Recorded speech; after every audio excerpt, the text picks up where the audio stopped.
Ще да покажа как си завършвам плотовете и въобще всякаквата дървения. В случая това е чинар.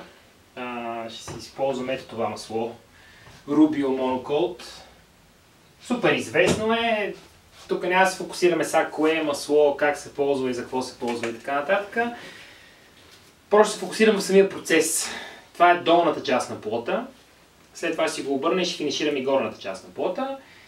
Ръкавичките са задължителни. Иначе, особено рубиото е добре, но разни други масла, които съм ползвал, супер много лепнат, трудно се мият. Отделно винаги има риск да пипнеш нещо по плота, докато си омазан. Едно ти е омазана ръката, друго ти е омазана ръкавицата с някакви работи. Така че това е доста по-добрия вариант. Пробвал съм всякакви методи. За частта, която е Life Edge, ще използвам гъбичка, която още не съм си взел.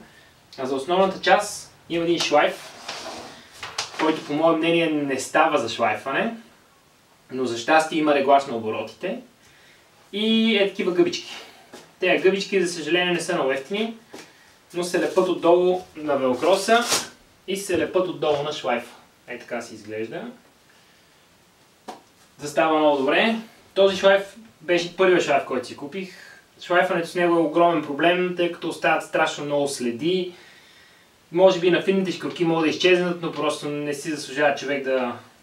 При разликата между този шлайф и нормален малко по-висок клас шлайф не е толкова осезаема като пари, че да се рискува с такова нещо. Защото крайният продукт накрая като има завъртулки за какво ти е. Супер елементарна е начина, по който финиширам плотовете. Първо съм си го изчистил от прахта максимално много с алкохол, защото с вода ще набъмне дървото и цялото шкурене отива малко на кино. Сложил съм си го с алкохол, съм го изчистил, да няма прах, доколкото може тук в това помещение, в което и работя, и финиширам и така нататък да няма прах, но първо смокачка от всякъде, доколкото е възможно, това е от към чистота. Хубавото на маслата е, че не се налага да е супер чисто. Никой не иска да е... Не е будка за... не е лак, не е бладисване. Не е нужда да е мега чисто, всичко се оправя, всичко се оправя в последствие, финишира отново и така нататък, ако толкова нещо се случи драматично. Шлайфът е шумничък, ще ползвам слушалки и сега ще ви покажа как го правя точно целият процес. Първо това е долната част, после ще го обърнем и ще финишираме и горната.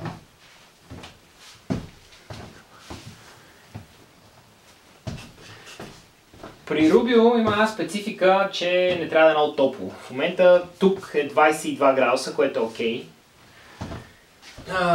Миналата седмица финиширах една маса и беше 28 градуса, пак беше окей. По специфика го дава до 29 градуса.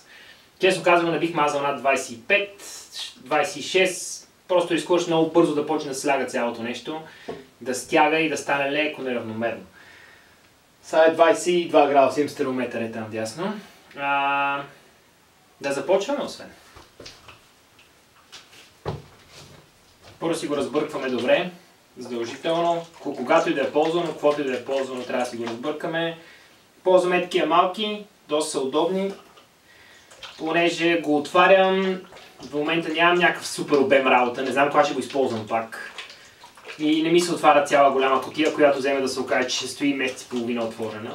Те малките си изхъбяват за един-два такива плота и става доста приятно. Цената им е супер добра, според мен.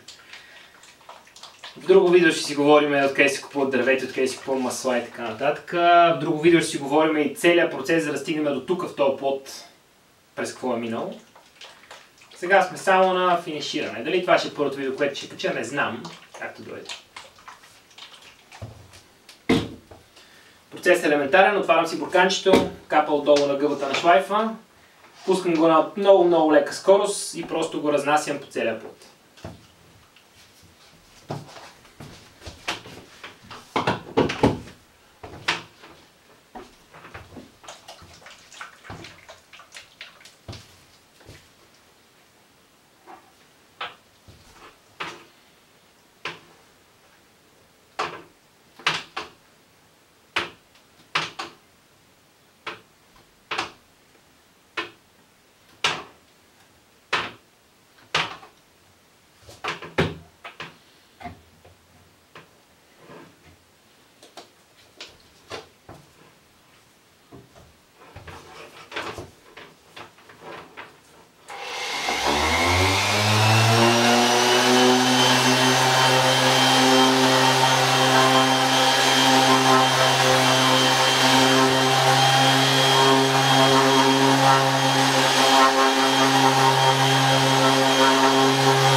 На рубио, както и на всички масла, като го нанесеш, му трябва известно време да попие, да се абсорбира, не знам какво се казва, да взаимодейства с дървото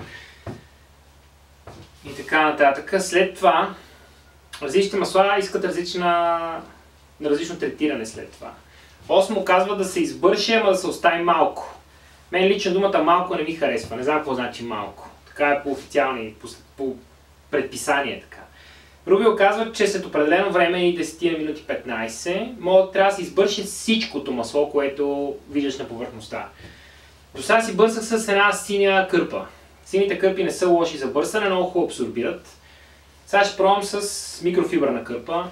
Минуса на всички тия неща е, че струват пари. Тази гъбичка струва 5-6 лева, това нещо също струва лев 2-3 и се натрупват. Маслото може би вече мина известно време.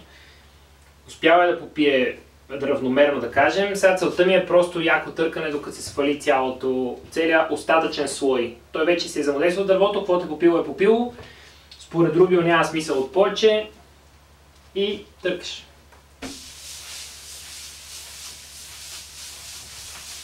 Търкаш, докато не спреш да виждаш парче масло по парцала. Казва, че не мога да махнеш твърде много, но мога да махнеш твърде малко. Останали има проблеми с кристализирането и стават страшни работи. Петна, проблеми и така нататък. Долната страна вече е готова.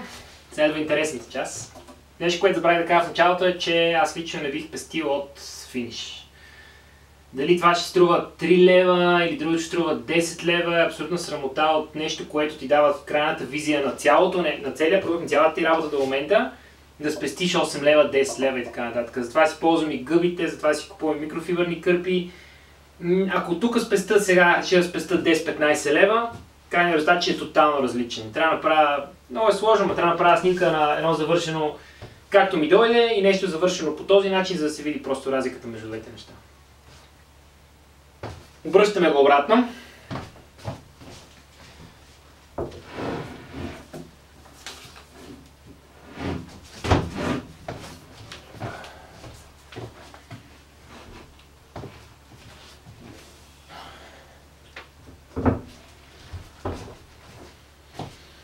Тук ръкавиците са важни.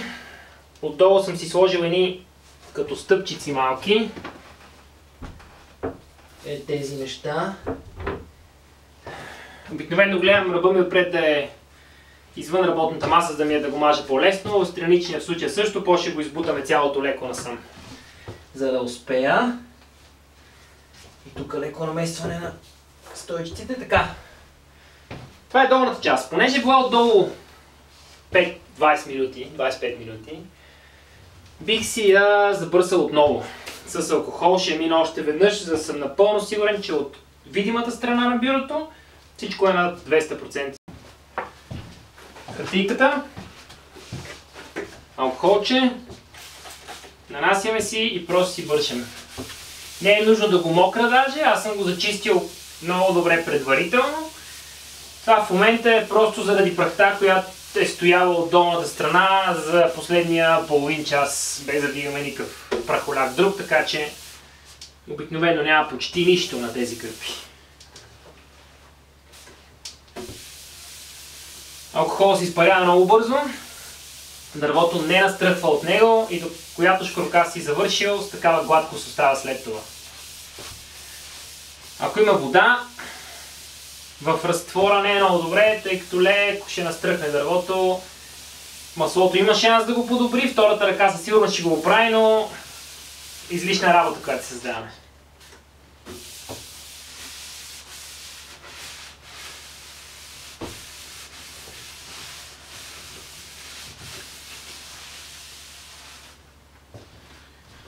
Имаше малко повече прах отпред. Частта, която е Life Edge, винаги задържа малко повече прах, отколкото в другите места. Напоследък почва да ми харесва да работя с по-прави форми, а не толкова с кривките, но има красота и там.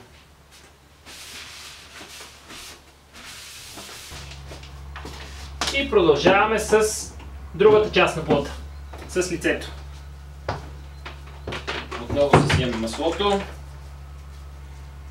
Някои хора поливат директно отгоре, мен не ми харесва като вариант. Аз се слагам първо на шлайфа, за да тръгне и чак тогава поливам.